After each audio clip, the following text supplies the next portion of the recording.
खाना खाएंगे?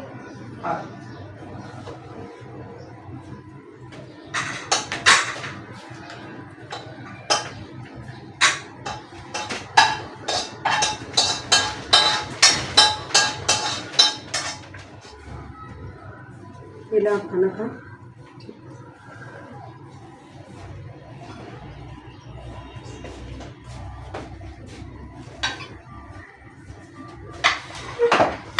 शाम को बाजार से जाकर कुछ लेकर आ जाते हैं।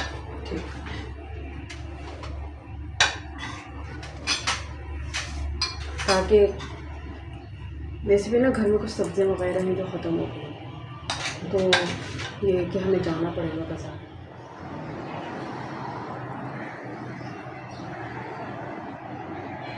अम्मी नमाज पढ़ के मेरा होमवर्क चेक कर लीजिएगा। ठीक है बेटा।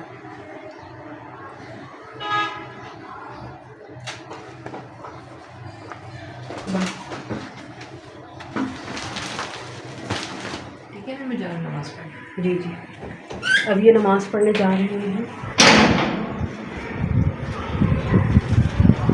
ठीक है, चलिए, अल्लाह हाफिज़। देखभाल के जाना बेटा। अल्लाह हाफिज़। ये हमारी बिल्डिंग है और यहाँ पे सारे फ्लैट्स ही बने हुए हैं। जैसे अब आप लोग देख रहे हैं कि मेरे पीछे फ्लैट बना हुआ है और वो वाला फ्लैट्स, फिर वो वाला फ्लैट है, तो इस तरह के फ्लैट हैं। और ये जो है ना, ये सीढ़ियाँ हैं, यहाँ से जो है ना रास्ता ऊपर की तरफ जा रहा है, तो इस तरह से। और ये पूरा ऊपर से बंद सा है वैसे।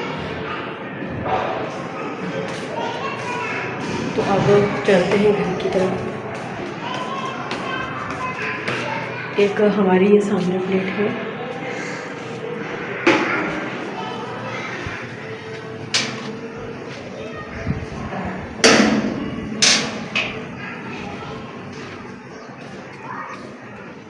अब तकरीबन 15-20 मिनट बाद मेरा बेटा नमाज़ पढ़कर आ जाएगा। कल मैंने आप लोगों को जो अपने बचपन की एक बात बताना शुरू की थी कि किस तरह से हमारा बचपन बहुत ज़्यादा तकलीफ़ में गुज़रा था। जब हम लोग किराए के घर में शिफ्ट हो गए थे जाकर, यानी हमारे वालिद साहब ने जो अलग घर लिया था, अब वहाँ पे ना हमारी दादी थी ना फुप्पो थी। तो वहाँ जाने के बाद जो थी ना हमारी जो स्टेप मदर है, सही मायनों में उस टाइम उन्होंने, एक मिनट में ज़रा बैठ जाओ, इसके बाद ज़रा सही से बात हो जाए। तो कल वाला जो वीडियो था वो मैंने आपको बताया था उसमें कि हम लोग किराए के घर में जाके शिफ्ट हो गए थे, और जो हमारे वालिद साहब ने लिया था, यानी हम दादी के घर से और उस घर में जाके शिफ्ट हो गए थे जो हमारे अब्बू ने रेंट पर लिया था वक्ती तौर पर। तो मेरी जो स्टेप मॉम है वो, मेरे वालिद साहब और हम 5 बहन भाई उस घर में जाके शिफ्ट हो गए। तकरीबन 4 या 5 दिन तक तो हमारी स्टेप मॉम ने ज़्यादा एक्शन नहीं लिया किसी भी तरह का।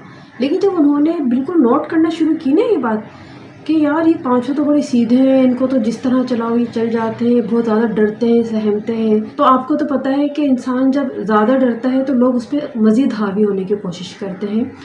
अक्सर आपने देखा होगा, ऐसा देखा गया है। तो हमारी वालदा जो थी ना, वो हम पर दिन ब दिन हावी होना शुरू हो गई, और इस तरह से हावी हुई कि उन्होंने हमसे घर के सारे काम काज करवाना शुरू कर दिए। उन्होंने देखा यार ये बच्चे तो बहुत सीधे हैं, इनको जैसा चलाओ ये चलने लगते हैं, इनको जैसा कहो ये वही करते हैं, उफ नहीं करते। तो उनको तकरीबन बच्चे नहीं, 5 नौकर मिल गए, और उन्होंने हम सब बहन भाइयों से इतने बड़े बड़े काम करवाए। यानी कि जो मेरी सबसे बड़ी सिस्टर थी, उनकी एज उस टाइम थी तकरीबन 11 साल की होंगी। तो मेरी सिस्टर से छोटे छोटे हाथों से ये अपने कपड़े धुलवाती थी। तो ये, और मेरे वालिद साहब जो कपड़े दे के जाते थे, कि उनका नाम सीमा था, तो कहने लगे कि ना भाई ये कपड़े जो है ना सीमा धो के रखना।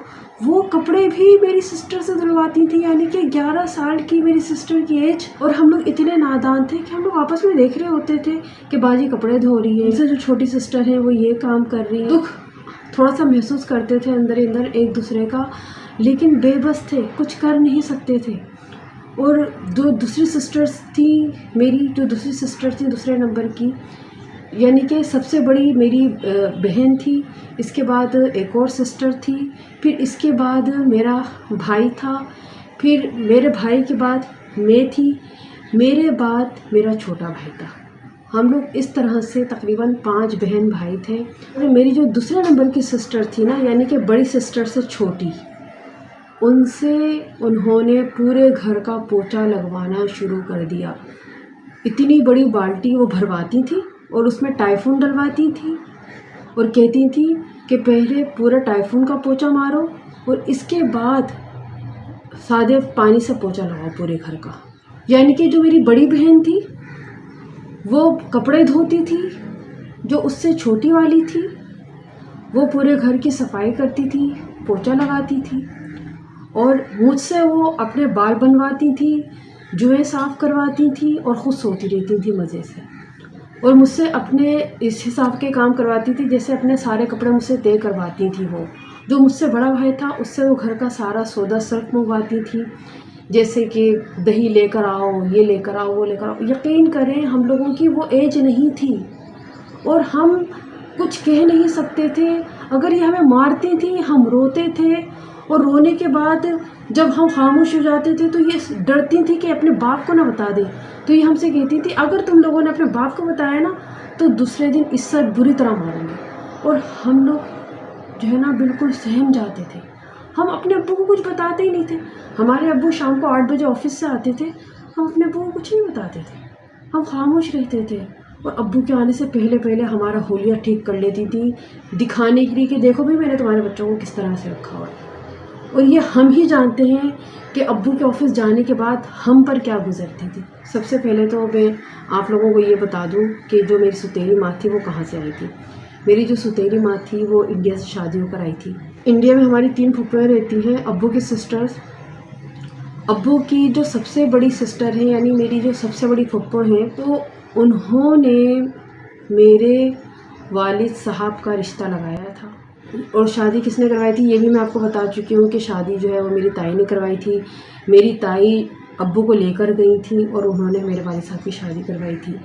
यकीन करें अगर हमें ज़रा से भी पता होता ना कि हमारी ज़िंदगी इस तरह से अजीरन होगी और क्या क्या हालात हमारी ज़िंदगी में आने वाले हैं, अगर मैं बड़ी होती या मेरी बहन में थोड़ी सी समझदारी होती ना, हम अपने वालिद साहब को कभी भी इस तरह से दूसरी शादी करने नहीं देते। शादी करना बुरी बात नहीं है, लेकिन जो आने वाली बच्चों की ज़िंदगी ख़राब कर देती है ना, वहाँ बताएं बच्चे कहाँ जाएं।